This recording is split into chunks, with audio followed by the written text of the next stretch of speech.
आप सभी लोगों को माँ सरस्वती कोचिंग की तरफ से दूसरा वीडियो अब उपलब्ध कराया जा रहा है। पहले वीडियो में आपको हिंदी वर्णमाला क्रम में जो सिलेबस उपलब्ध हो गया उसी का सेकंड पार्ट इस वीडियो में आज उपलब्ध कराया जा रहा है। चलिए हम लोग शुरुआत करते हैं। पहले वीडियो को थोड़ा सा दोहराते हुए, पहले वीडियो हमने स्वर के बारे में पढ़ाया, स्वर के साथ साथ व्यंजन की परिभाषा बता दी थी, व्यंजन का एक क्रम बता दिया था, स्पर्श व्यंजन। उसके बाद जो अगला व्यंजन का जो भाग है, वो जो प्रकार है, वो दूसरा प्रकार है अंत्यस्थ व्यंजन।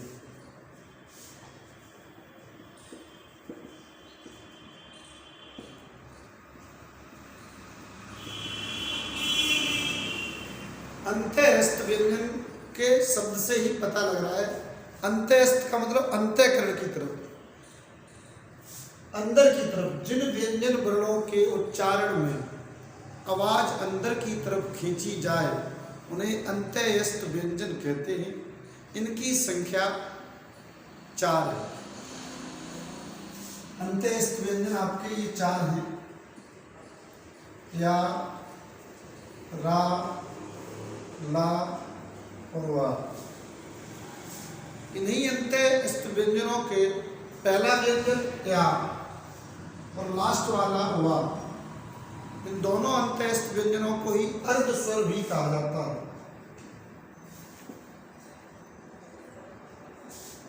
स्वर भी कहा जाता है। अब आपका क्लियर हो गया अंत्यस्थ व्यंजन किसे कहते हैं। जिस व्यंजन के उच्चारण में श्वास या आवाज अंदर की तरफ खींची जाए उन्हें अंत्यस्थ व्यंजन कहते हैं। इनकी संख्या 4 है। अब अगला प्रकार देखिए, ऊष्म व्यंजन।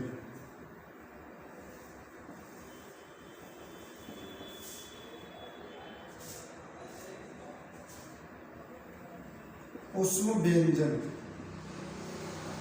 ऊष्म व्यंजन इसके नाम से ही आपको लग रहा है, अभी भी एग्जाम पूछता है ऊष्म व्यंजन किसे कहते हैं। ऊष्म, ऊष्मा माने ऊर्जा, हीट, गर्मी। तो जिन वर्णों के उच्चारण में गर्मी पैदा हो जाए उनको हम ऊष्म व्यंजन कहते हैं। इनकी भी संख्या 4 है। ऊष्म व्यंजन 4 है। जैसे आपका है सा, सा, सा और हा, ये 4 ऊष्म व्यंजन हैं। उसके बाद अगला प्रकार है व्यंजनों का संयुक्त व्यंजन। संयुक्त व्यंजन,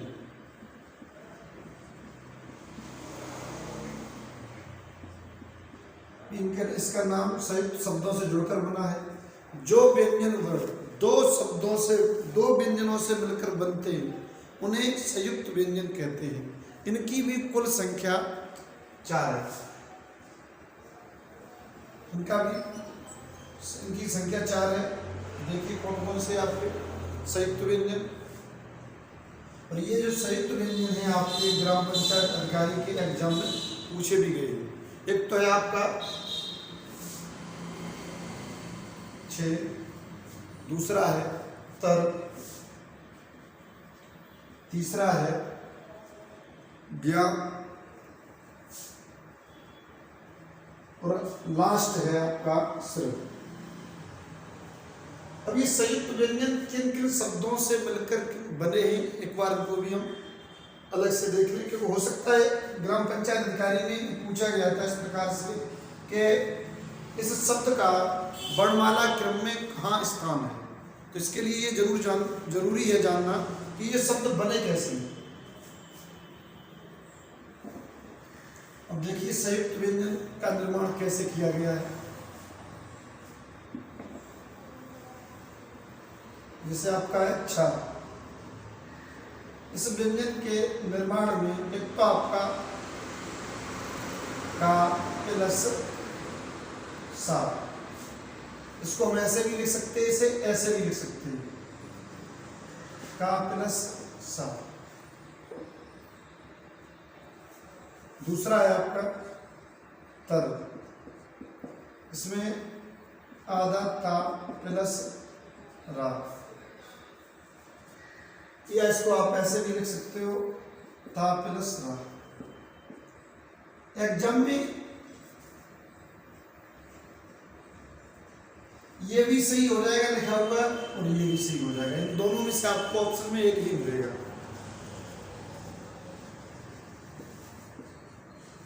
इसका निर्माण देखिए कैसे होता है, ज्ञा का जा प्लस वहां,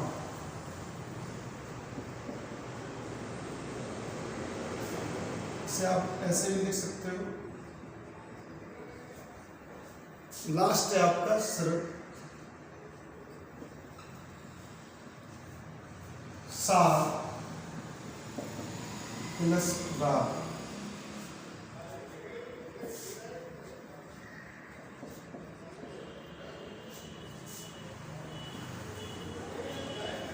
अब देखिए ध्यान से, वर्णमाला में इस शब्द का जो स्थान है वो का के बाद है और खा से पहले। जैसे आपको इसके जो टोटल शब्द है, जैसे छत्री है, क्षेत्र है, क्षेत्रफल है, तो ये शब्द जो वर्णमाला में हिंदी वर्ण शब्दकोश में ये छा के टोटल शब्द है, छा का के बाद आएगा और खा से पहले आएगा। उसी प्रकार से आपका जो त्र है, इसका भी वर्णमाला में जो स्थान है, वो वर्णमाला शब्दकोश में जो स्थान है वो ता से बाद है, इसका भी स्थान। ऐसे ही आपका जो ज्ञा है, इसका जो स्थान है जा के बाद आता है। ये अब आपके हो गए कंप्लीट संयुक्त व्यंजन।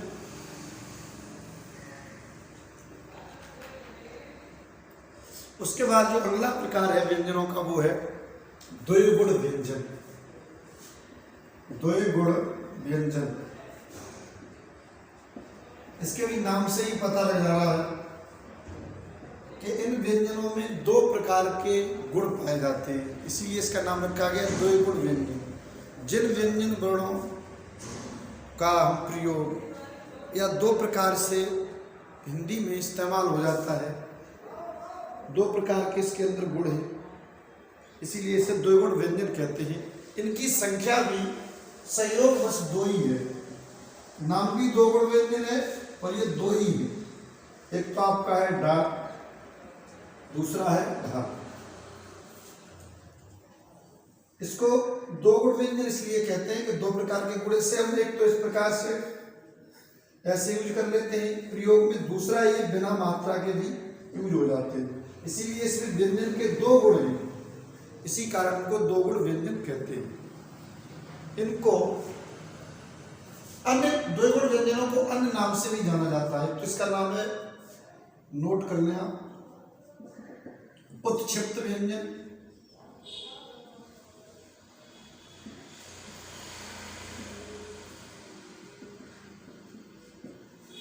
दूसरा एक द्विगुण व्यंजन का नाम है आगत व्यंजन, एक अगला नाम है निर्मित व्यंजन।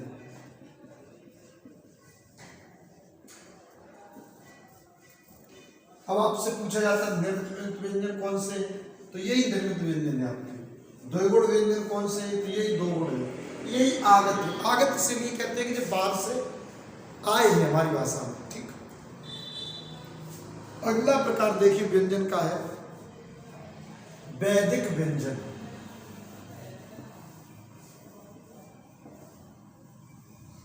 वैदिक व्यंजन का नाम रखा गया वैदिक, क्योंकि ये व्यंजन का जो प्रयोग है वेदों तक ही सीमित था।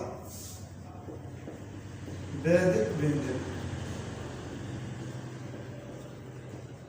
जिस व्यंजन का प्रयोग वेदों तक ही सीमित रहा उसी को हम वैदिक व्यंजन कहते हैं। इसकी संख्या एक है, संख्या एक है, और ये है आपका वैदिक व्यंजन, इस प्रकार से बनता है। अब इसका प्रयोग मराठी भाषा में होता है, हिंदी में आजकल प्रयोग इसका नहीं होता है वैदिक व्यंजन का। इसी को वैदिक व्यंजन को ही लुष्ठित व्यंजन भी कहा जाता है।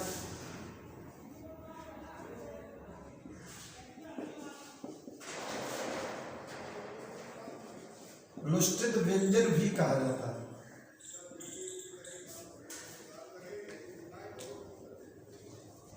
अगला जो प्रकार है व्यंजनों का वो है वायु संवेग के आधार पर व्यंजन के प्रकार।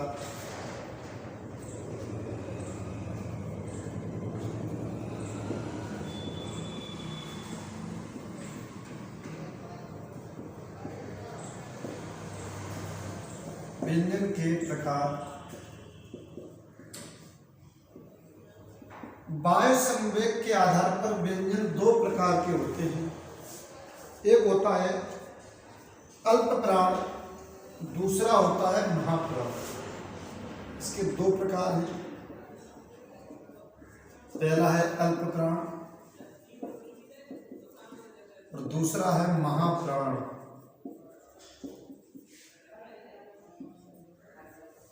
अल्प प्राण और महाप्राण, अब इनके बारे में देख लीजिए। अल्प प्राण किसे कहते हैं और महाप्राण किसे कहते हैं। अल्प माने पता है कम, तो प्राण माने यहां शब्द का मतलब होता है वायु।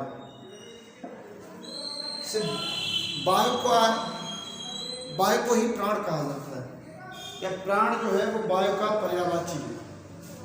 तो जिन व्यंजनों के उच्चारण में श्वास के द्वारा कम वायु अंदर ली जाती है उन्हें बोलते अल्प प्राण व्यंजन।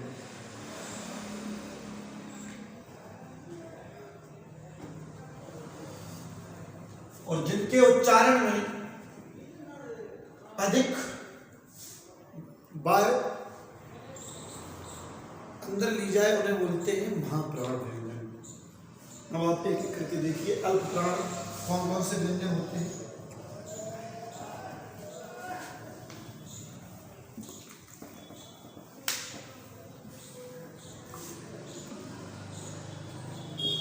अल्प प्राण व्यंजन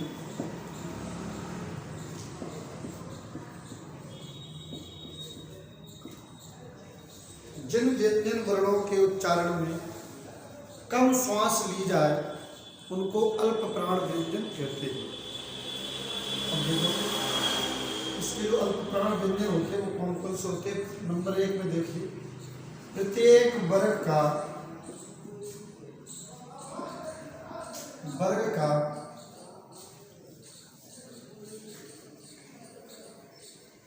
पहला, तीसरा और पांचवा वर्ण, पहला, तीसरा, पांचवा वर्ण अल्प प्राण होता है।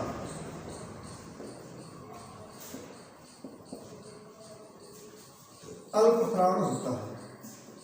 पहला वर्ण होता है का, दूसरा होता है गा और तीसरा होता है आपका ड़ा।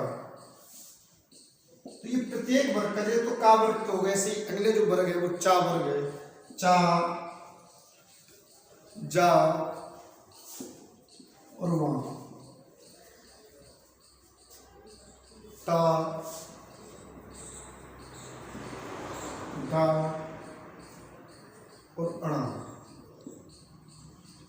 अगला वर्ग है वो है आपका ता वर्ग। ता, दा और ना, पा, बा और ना। ये प्रत्येक वर्ग का ही पहला वर्ण हो गया, तीसरा हो गया, पांचवा हो गया। इन सभी को अल्प प्राण कहा जाता है। एग्जाम में पूछता है तो आपको बड़ा गंभीरता से ध्यान में रखना है। अल्प प्राण पहला, तीसरा और पांचवा वर्ण ही प्रत्येक वर्ग के अल्प प्राण होते हैं। इसके अलावा इसका दूसरा भाग है प्राण का प्रत्येक अंत्यस्थ व्यंजन, जो आपको आगे बताए गए हैं, वो भी अल्प प्राण होते हैं। प्रत्येक अस्थ व्यंजन अल्प प्राण है। अब अंत्यस्थ व्यंजन कौन कौन से आपका, एक तो यह है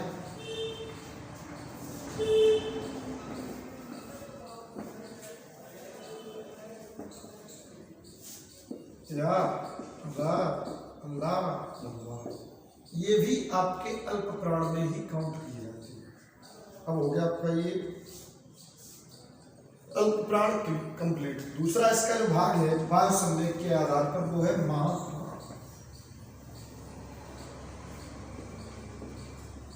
महाप्राण व्यंजन। महाप्राण व्यंजन सीधा इसके नाम से पता लगता है कि जिसमें श्वास अधिक खींची जाए, ली जाए, उन व्यंजनों को महाप्राण व्यंजन कहते हैं। जिन जिन व्यंजन वर्णों के उच्चारण में अधिक श्वास ली जाए उन्हें महाप्राण व्यंजन कहते हैं।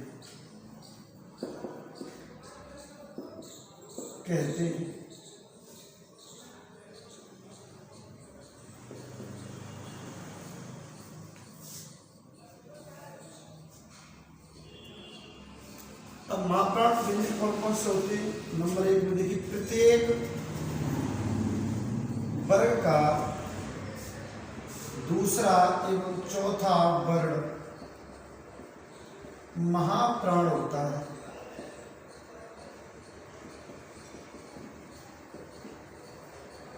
अब देखिए दूसरा कौन सा होता है आपका? छा। और चौथा वर्ण हो जाएगा आपका इसमें घा। का वर्ग तो दो छूटे हुए ही वो। ऐसे ही अगला जो वर्ण है चा, उसके भी दो वर्ण छूट गए थे, चा और झा। अब इनके उच्चारण में ऑटोमेटिकली अधिक श्वास अंदर की तरफ ली जाती है। हाँ और धा, था और धा।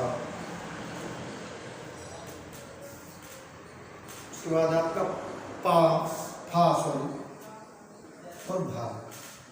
ये आपके हो गए महाप्राण व्यंजन। इसका दूसरा जो हिस्सा है पार्ट 2, इसमें कौन कौन से और व्यंजन इसके अलावा भी महाप्राण में आएंगे। तो कौन कौन से वर्ण और महाप्राण होते हैं? प्रत्येक आपका उष्म व्यंजन, अंत्यस्थ व्यंजन तो अल्प प्राण में आ गए और उष्म में आ जाएंगे, उष्म व्यंजन आ जाएंगे इसमें। तो प्रत्येक उष्म व्यंजन महाप्राण होते हैं। उष्म व्यंजन कौन कौन से देखिए, आपके तीनों साहे और हाय, सा सा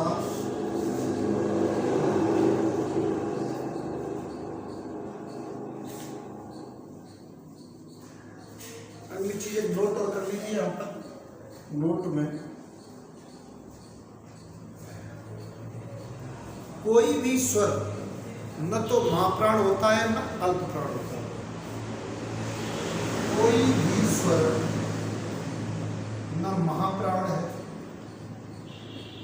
और न अल्प प्राण, क्योंकि जो वायु संवेग के आधार पर केवल व्यंजनों को ही बांटा गया है, इसीलिए कोई भी स्वर न महाप्राण होता है। इसके शेष का जो भाग है वो आपको अगले उसमें मिलेगा एपिसोड में। धन्यवाद।